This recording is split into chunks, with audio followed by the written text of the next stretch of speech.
Si tu remarques que quelqu'un commence à s'éloigner et à ne plus te prêter attention, continue de regarder cette vidéo où je partagerai 7 techniques basées sur le stoïcisme pour faire face à cette situation. Avant de continuer, si tu n'es pas encore abonné à ma chaîne YouTube, je t'invite à le faire dès maintenant. En t'abonnant, tu t'assures de ne manquer aucune des nouvelles vidéos que je publie, remplies de contenu précieux. Récupérons ensemble notre pouvoir personnel et maîtrisons cette situation une bonne fois pour toutes. Entrons maintenant dans le vif du sujet. Je sais que cette situation est arrivée à beaucoup de personnes, moi y compris, et que cela a souvent été une source de souffrance. Cependant, la philosophie stoïcienne nous enseigne que la douleur fait partie intégrante de la vie et que nous devons l'affronter avec courage et résilience. C'est pourquoi je t'encourage à rester jusqu'à la fin, car les 7 conseils que je vais partager t'aideront à gérer la situation de manière équilibrée et à la renverser en ta faveur. J'espère que tu vas bien, que tu cultives des pensées positives, que tu te concentres sur ce que tu veux vraiment dans la vie et que tu laisses aller ce que tu ne désires pas. Les stoïciens soulignent l'importance de focaliser notre énergie sur ce que nous pouvons contrôler et d'accepter avec sérénité ce que nous ne pouvons pas changer. Il est essentiel que tu te valorises et que tu t'aimes chaque jour davantage, car c'est la clé pour ne pas dépendre émotionnellement des autres. Lorsque tu n'as plus besoin de l'approbation ou de la présence de quelqu'un d'autre, c'est là que tu commences à irradier une énergie plus attractive et magnétique. La philosophie stoïcienne met en avant l'importance de diriger notre énergie vers ce que nous pouvons contrôler et d'accepter avec sérénité ce que nous ne pouvons pas changer. S'aimer soi-même chaque jour est crucial, car c'est la clé pour ne pas ressentir le besoin de validation des autres. Quand tu ne dépends de personne, tu deviens plus attirant et magnétique. Lorsque je parle de quelqu'un qui s'éloigne ou qui t'ignore, je ne fais pas référence à une relation qui est déjà complètement terminée. Si quelqu'un décide de sortir de ta vie, laisse-la partir, ouvre les portes et permets-lui de partir sans supplier ni quémander. Ce que je veux aborder ici, c'est lorsque tu es dans une relation qui a encore du potentiel, mais tu remarques que l'autre personne change, qu'elle n'est plus présente de la même manière qu'au début. Il est possible que cette personne soit en train de se distancer ou même de t'ignorer. À ce stade, je t'invite à réfléchir sur la possibilité que cet éloignement soit lié à un changement dans ton attitude. Je parle ici par expérience, car il est prouvé que lorsque tu cesses d'être toi-même, la dynamique change. Souviens-toi de qui tu étais avant de rencontrer cette personne. Tu avais tes propres intérêts, tes rêves, et tu prenais soin de toi. Quelque chose a changé en toi quand tu es tombé amoureux. Tu as modifié ton comportement. Lorsque nous tombons amoureux, il est courant de penser qu'en donnant beaucoup et en étant toujours attentif à l'autre personne, nous parviendrons à la faire nous aimer davantage et à rester à nos côtés pour toujours. Cependant, tu t'es probablement déjà rendu compte que cela ne fonctionne pas ainsi. En réalité, c'est souvent le contraire qui se produit. Lorsque tu donnes trop, l'autre personne peut commencer à perdre progressivement son intérêt, voire à t'ignorer. La personne qui était autrefois très attentive avec toi, lorsque tu étais encore concentré sur toi-même, commence à se distancer. Alors, que peux-tu faire pour inverser cette situation et redevenir attirant pour cette personne? Voici 3 stratégies qui peuvent t'aider. La première est de ne pas montrer de besoin.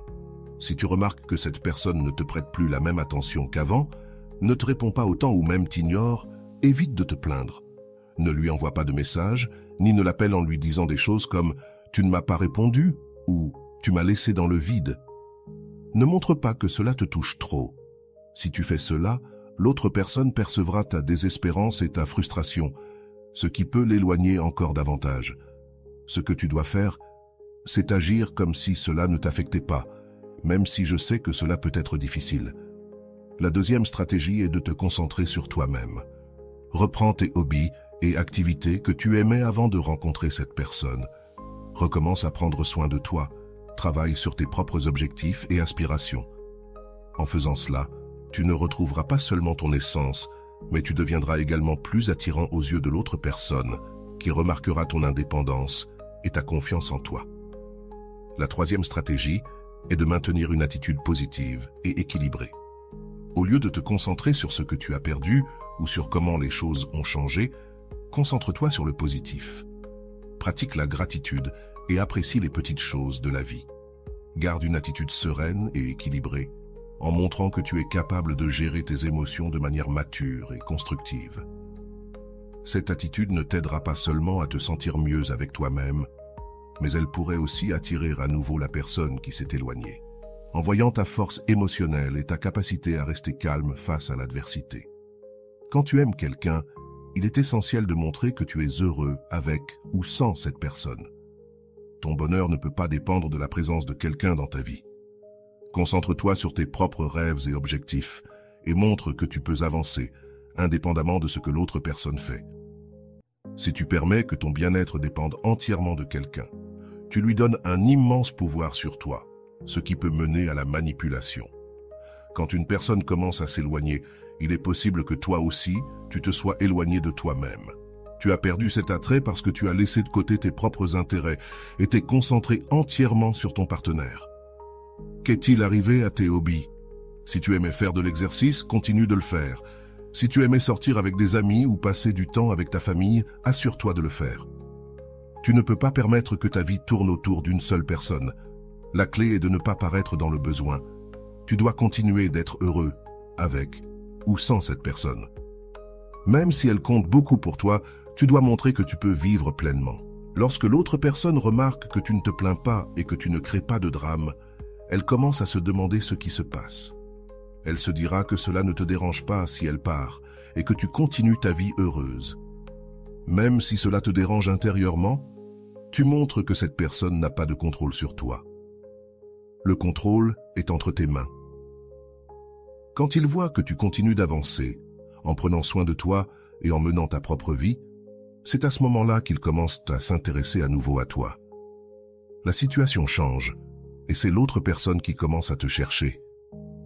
Qu'en est-il de ces drames du genre « Pourquoi tu ne m'as pas écrit ?» ou « Tu m'as laissé sans réponse ?»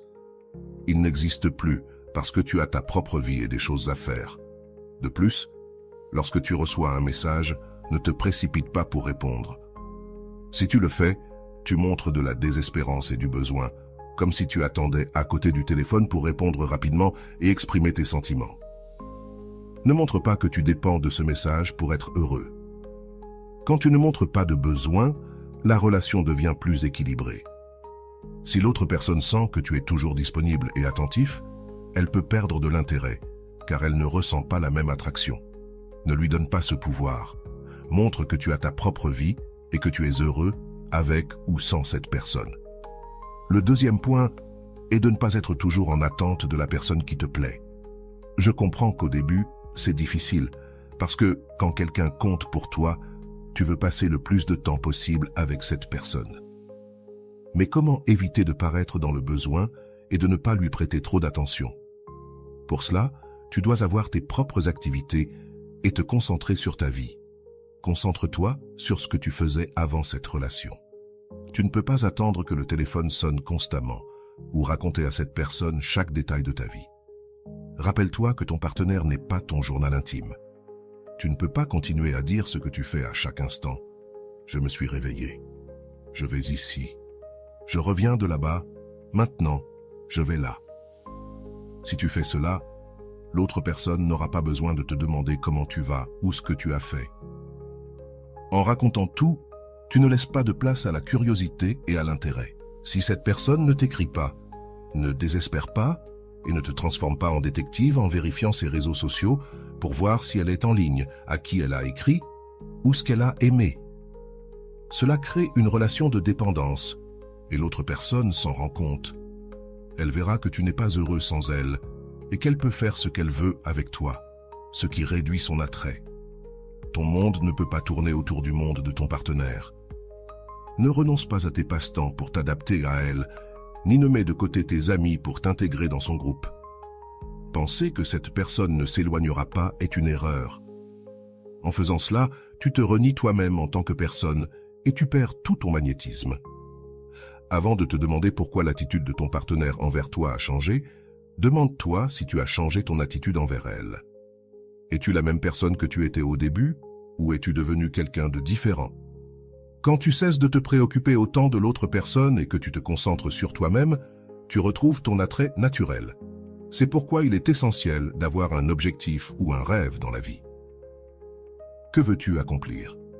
Si tu es à la recherche d'un emploi, consacre ton temps et tes efforts à cela. En te concentrant sur tes propres objectifs, tu deviens plus intéressant et l'autre personne le remarque. Elle verra en toi quelqu'un avec son propre monde et ses propres passions. Il est crucial que tu puisses profiter d'activités comme une promenade dans le parc, regarder un film, manger dans un bon restaurant ou faire n'importe quoi d'autre, sans que ton bonheur dépende de ton partenaire. Bien sûr, tu es heureux avec ton partenaire parce que tu l'aimes, mais tu devrais aussi être capable d'être heureux sans elle. Beaucoup de gens confondent l'amour avec la dépendance, en pensant que si leur être cher n'est pas à leur côté, ils ne peuvent pas être heureux ni profiter de la vie. Ce n'est pas de l'amour, c'est de l'attachement et de la dépendance, et ce n'est pas sain. Il est essentiel de faire la distinction entre l'amour et la dépendance pour avoir une relation saine. Tu peux être heureux avec ton partenaire, mais tu dois aussi être capable d'être heureux sans elle. Si ton partenaire se rend compte que tu n'es pas bien sans sa présence, que tu as désespérément besoin de ses messages et de passer la plupart de ton temps avec elle parce que tu sens que tu n'as pas de vie propre, cela peut l'étouffer. Cette pression peut la pousser à s'éloigner, à t'ignorer et à finir par mettre fin à la relation, te laissant le cœur brisé. Cela arrive parce que l'autre personne se sent piégée. Je parle aussi clairement de cette situation parce que je l'ai vécue et en ai souffert. J'étais la personne dépendante qui, par peur d'être seule et d'avoir le cœur brisé, finissait par étouffer mes partenaires.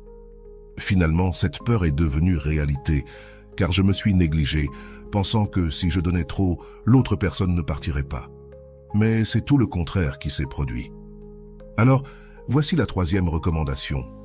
Dose ton amour. Cette stratégie a aidé beaucoup de personnes. Au lieu de tout donner d'un coup, répartis ton affection de manière équilibrée. En faisant cela, non seulement tu évites d'étouffer ton partenaire, mais tu maintiens également l'intérêt et l'attraction dans la relation. Il est essentiel que tu apprennes à t'aimer toi-même et à ne pas dépendre émotionnellement d'une autre personne pour être heureux.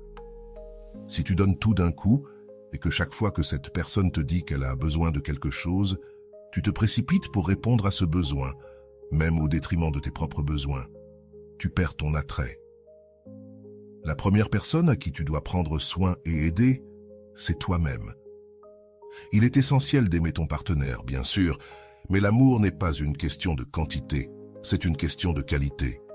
Il ne s'agit pas d'aimer beaucoup, mais d'aimer bien.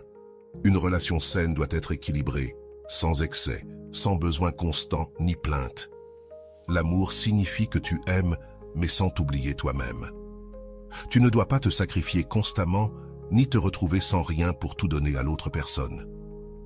Bien aimer quelqu'un, c'est d'abord prendre soin de soi. Ne prends pas de toi-même ce dont tu as besoin pour le donner à l'autre personne. Ne t'annule pas en pensant que tout donner garantira l'amour de l'autre personne.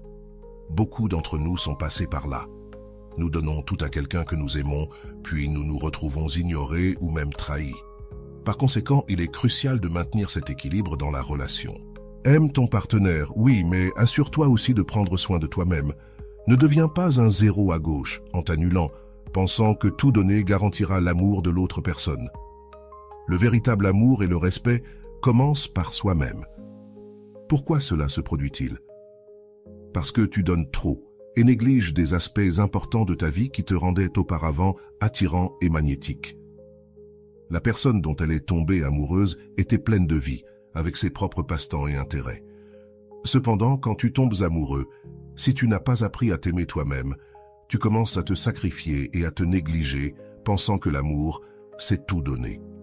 Si tu n'as pas encore appris à t'aimer et que tu penses que l'amour consiste à placer l'autre personne au-dessus de tout, y compris de tes propres besoins, alors tu as un problème de dépendance émotionnelle. Quand quelqu'un apparaît dans ta vie, tu t'oublies pour te concentrer sur cette personne, pensant que tu ne peux aimer que si tu es avec quelqu'un et que tu ne peux pas être seul. Si tu te trouves dans cette situation, la première chose que tu dois faire est de prendre de la distance par rapport à la relation et de te concentrer sur toi-même. Tu dois prendre soin de toi et apprendre à t'aimer. Tant que tu ne le feras pas, tu continueras à répéter la même histoire avec différentes personnes, mais avec la même dynamique. Tu te demanderas pourquoi, si tu es si gentil et que tu donnes tout, l'autre personne s'éloigne. La réponse est qu'en amour, être une bonne personne ne suffit pas. il est nécessaire de comprendre et de respecter certaines règles. Les règles du jeu, tu ne peux pas être tellement focalisé sur l'autre personne que tu en oublies toi-même. Tu ne peux pas renoncer à tout sans réserve, et tu ne peux pas ressentir le besoin de l'autre personne, car ces trois choses tuent ton magnétisme. Au final, l'autre personne s'éloigne, et tu te retrouves avec une estime de soi détruite. Il est fondamental de trouver un équilibre et de se rappeler que ton bonheur et ton bien-être sont tout aussi importants. Garde tes intérêts et tes passe-temps, et ne sacrifie pas ton identité pour qui que ce soit. Aimer véritablement, c'est aussi s'aimer soi-même. Cela se produit lorsque les gens ont encore un vide intérieur et des charges émotionnelles qu'ils traînent depuis l'enfance. Ils pensent qu'ils ne peuvent ressentir l'amour qu'en étant aux côtés de quelqu'un et que pour ne pas perdre cette personne, ils doivent tout donner, en se sacrifiant eux-mêmes. Mais ce n'est pas de l'amour sain. Il ne s'agit pas de quantité, mais de qualité. Il y a quelques années, j'ai traversé cela moi-même. Je n'allais pas bien, j'ai beaucoup souffert dans mes relations. Aujourd'hui, je suis ici parce que j'ai pu guérir, parce que j'ai pu me sauver en premier et trouver la paix et l'amour sans avoir besoin d'avoir quelqu'un à mes côtés. C'est ce que je veux que tu atteignes. Lorsque tu retrouves ton pouvoir personnel, personne ne peut te manipuler ni contrôler ton bonheur. Ton bien-être ne dépend plus de savoir si quelqu'un t'écrit ou non. La personne qui s'intéresse vraiment à toi te cherchera, et si elle ne le fait pas, cela ne vaut pas la peine de s'accrocher. Tu ne supplieras pas, ni ne te plaindras. Tu ouvriras simplement les portes et laisseras partir cette personne. Quand quelqu'un se soucie de toi, c'est évident. Et quand ce n'est pas le cas, cela l'est aussi. La clé est de guérir tes propres vides et d'apprendre à t'aimer toi-même d'abord. Ce n'est qu'ainsi que tu pourras avoir des relations saines et équilibrées, où l'amour est véritable et non basé sur la dépendance émotionnelle. Il y a un certain temps, ma dépendance émotionnelle était si intense que j'en suis venu à donner mon téléphone portable à un ami pour un week-end. Je lui ai demandé de le garder parce que je ne pouvais pas supporter l'anxiété d'attendre un appel ou un message. Je suis tombé malade. Cependant, cette stratégie n'a rien résolu, car les blessures émotionnelles doivent être traitées de l'intérieur. Il ne s'agit pas seulement de déconnecter du téléphone pendant quelques jours et d'éviter le contact avec ton partenaire. Les blessures qui causent la dépendance émotionnelle sont profondes et doivent être abordées à leur source. Il est crucial de comprendre d'où vient cette dépendance. Dans mon cas, ces blessures provenaient de l'enfance. Peut-être, comme dans mon cas, as-tu manqué la présence d'un père, ou peut-être as-tu été surprotégé. Ces expériences te poussent à rechercher constamment l'attention des autres, parce que tu as l'impression qu'il te manque quelque chose et que tu ne peux pas être seul. Guérir ces blessures implique un travail personnel profond.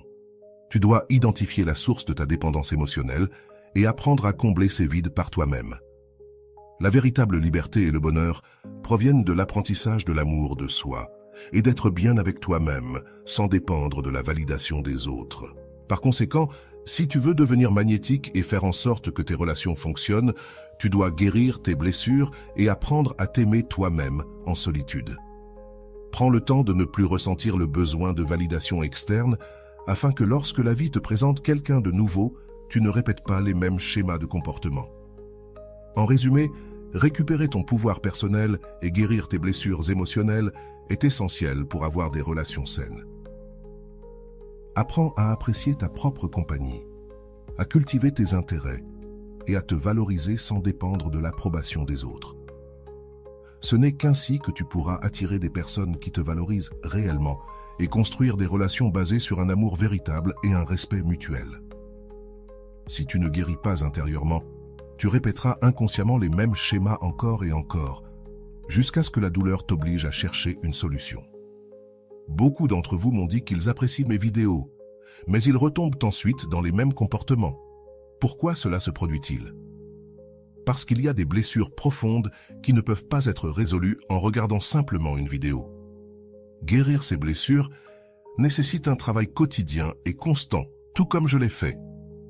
Il est facile et confortable de regarder une vidéo, mais ce qui transforme réellement, c'est de consacrer du temps chaque jour à travailler sur soi-même, à lire des livres de développement personnel et à identifier et guérir ses blessures. C'est cela qui produit réellement un changement. Les gens ne changent pas en faisant toujours la même chose. Ils changent lorsqu'ils agissent de manière différente, même si cela est inconfortable, même si cela ne te plaît pas. Tu dois sortir de ta zone de confort et affronter tes propres faiblesses pour grandir et te transformer. Par conséquent, si une situation te fait souffrir et que tu veux changer, tu dois travailler à augmenter ton amour-propre et ta confiance en toi-même. En construisant cette sécurité et cette confiance, tu connaîtras ta valeur et cesseras de commettre les mêmes erreurs lorsque tu entres dans une relation. Tu ne te laisseras pas de côté, ni ne seras tellement focalisé sur l'autre personne, parce que tu comprendras que la première personne que tu dois chérir et aimer, c'est toi-même. À partir de cette plénitude, tu pourras partager ton amour sans avoir besoin de te sacrifier constamment pour l'autre personne. Il est crucial que tu maintiennes ton propre univers, tes objectifs et tes passe-temps, sans faire en sorte que tout tourne autour de la personne que tu aimes. C'est cela qui maintient ton magnétisme. Pour cette même raison, ta partenaire peut s'éloigner et commencer à t'ignorer. Pourquoi? Parce que tu cesses d'être toi-même en essayant de t'adapter et de plaire à l'autre personne. Garde ton identité, tes intérêts et ta propre vie. À partir de là, tu pourras avoir une relation plus saine et équilibrée. Maintenant, quand l'autre personne remarque que tu ne réagis pas avec des plaintes ni en créant du drame, elle commence à se demander ce qui se passe. Elle pensera qu'en dépit de sa distance, tu restes heureux et équilibré. Même si cela te dérange intérieurement, tu montres que cette personne n'a pas de contrôle sur toi. Le contrôle est avec toi. En voyant que tu continues d'avancer, en prenant soin de toi, en devenant plus attirant et en gardant ta vie, c'est alors qu'elle revient s'intéresser à toi. La situation change et c'est l'autre personne qui commence à te chercher. Maintenant que tu connais ces stratégies initiales, explorons 4 stratégies supplémentaires qui t'aideront à récupérer encore plus ton pouvoir et à gérer cette situation de manière plus efficace. Ces stratégies sont essentielles pour approfondir ta compréhension et renforcer ta position. Reste avec moi pour les découvrir toutes et transformer ta vie amoureuse. L'autosuffisance est l'un des piliers fondamentaux du stoïcisme et peut être un outil puissant pour gérer la situation lorsque quelqu'un commence à s'éloigner ou à t'ignorer. La philosophie stoïque nous enseigne que nous devons chercher le bonheur et l'accomplissement en nous-mêmes, plutôt que de dépendre de facteurs externes ou d'autres personnes. C'est particulièrement crucial lorsque nous faisons face à la douleur émotionnelle de voir quelqu'un s'éloigner. Imagine une personne qui est comme un rocher, ferme et inébranlable. C'est l'idéal stoïcien. Peu importe ce qui se passe autour d'elle, elle reste stable et forte car sa force vient de l'intérieur. Une autre stratégie stoïque vitale est de se concentrer sur ce que tu peux contrôler et de laisser aller ce que tu ne peux pas. Dans une situation où quelqu'un s'éloigne, il est facile de se sentir impuissant et préoccupé par les actions de l'autre personne. Cependant, tu dois te concentrer sur tes propres réactions et émotions. Garde ton calme et travaille sur ton développement personnel. Lorsque tu concentres ton énergie sur ce que tu peux contrôler, tu te sens plus puissant et moins affecté par le comportement des autres. La pratique du mindfulness ou pleine conscience est un autre outil puissant pour maintenir ton équilibre émotionnel. En étant présent dans l'instant, tu peux éviter de tomber dans des pensées négatives et des angoisses concernant l'avenir. Cela t'aide à profiter de la vie telle qu'elle est et à ne pas dépendre de la validation des autres. Pratiquer le mindfulness te permet de te connecter plus profondément avec toi-même et avec tes propres besoins. Enfin, le développement personnel continu est clé pour maintenir ton attrait et ta confiance en toi. Consacre du temps à apprendre de nouvelles compétences, à poursuivre tes passions et à t'améliorer dans des domaines qui t'intéressent. Cet engagement envers ton propre développement ne te rend pas seulement plus complet et satisfait, mais il augmente également ton attrait pour les autres. Une personne qui est constamment en croissance et en amélioration est toujours intéressante et magnétique. Ces stratégies t'aideront à gérer toute situation de distanciation avec grâce et force. En les appliquant, non seulement tu deviendras plus résilient, mais tu attireras également des personnes qui valorisent et respectent ton indépendance et ta force intérieure. Pour mettre en pratique cette stratégie, il est fondamental que tu commences à développer ta force intérieure. Concentre-toi d'abord sur tes propres activités et intérêts. Lorsque quelqu'un s'éloigne, il est facile de tomber dans le piège de t'obséder avec cette personne en pensant constamment à ce qui a mal tourné ou à comment tu pourrais récupérer son attention. Au lieu de cela, dirige cette énergie vers toi-même. Consacre du temps au passe-temps que tu aimes, apprends quelque chose de nouveau ou investis du temps dans un projet personnel que tu as toujours voulu réaliser. Cela ne t'occupera pas seulement l'esprit, mais cela renforcera également ton autosuffisance. Par exemple, si la peinture t'a toujours intéressé, procure-toi du matériel et commence à créer. Si tu es passionné de lecture, plonge-toi dans les livres que tu as toujours voulu explorer. En participant à ces activités, non seulement tu te distrais, mais tu te reconnectes aussi avec des parties de toi-même qui ont peut-être été mises de côté. Rappelle-toi de l'enseignement stoïque. La véritable félicité provient de vivre en accord avec notre nature et de développer nos vertus. Il est aussi essentiel de pratiquer l'autocompassion. Souvent, quand quelqu'un s'éloigne, nous avons tendance à nous blâmer. La perspective stoïque, cependant, nous enseigne à accepter ce que nous ne pouvons pas changer et à nous concentrer sur ce qui est sous notre contrôle. Plutôt que de te blâmer, traite-toi avec la même gentillesse et compréhension que tu offrirais à un bon ami. Reconnais tes sentiments, mais ne les laisse pas définir qui tu es. Pour illustrer cela, imagine que tu es un guerrier en pleine bataille. Un stoïcien ne se lamente pas sur les flèches qui l'atteignent, mais se concentre sur comment se protéger et combattre de la meilleure manière possible. De même, lorsque tu fais face à la douleur émotionnelle, reconnais les coups, mais reste ferme dans ta quête d'autosuffisance et de croissance personnelle. Une autre partie vitale de l'autosuffisance stoïque est la pratique de la méditation et de la réflexion. Consacre du temps quotidiennement pour méditer sur tes pensées et tes émotions. Cela peut se faire simplement en s'asseyant dans un endroit calme, en fermant les yeux et en se concentrant sur la respiration. Laisse tes pensées venir et partir sans les juger. La méditation régulière est un outil puissant pour développer un esprit plus serein et résilient, capable de mieux gérer le stress et l'anxiété qui surgissent lorsque quelqu'un s'éloigne. En plus de la méditation, pense à tenir un journal où tu peux réfléchir sur tes expériences et tes émotions. Note tes sentiments, ce que tu as appris chaque jour et comment tu prévois d'appliquer les principes stoïciens pour améliorer ta vie. Cette pratique ne t'aide pas seulement à organiser tes pensées, mais agit également comme un rappel constant de ton progrès et de ton développement personnel. Enfin, il est essentiel de se rappeler que l'autosuffisance ne signifie pas s'isoler. Il est important de cultiver des relations saines et significatives avec les autres. Cependant, ces relations doivent être basées sur le respect et le soutien mutuel, et non sur la dépendance émotionnelle. Entoure-toi de personnes qui te valorisent et t'encouragent à être la meilleure version de toi-même. Cela crée un réseau de soutien qui renforce ton autosuffisance. En mettant en pratique cette stratégie, tu commenceras à remarquer un changement significatif dans la manière dont tu te sens par rapport à la personne qui s'éloigne. Plutôt que de ressentir du désespoir ou de l'impuissance, tu éprouveras un nouveau sentiment de contrôle et de confiance. Cela peut à son tour faire que l'autre personne te voie différemment, de manière plus attirante. Rien n'est plus attractif qu'une personne qui est véritablement autosuffisante et heureuse par elle-même.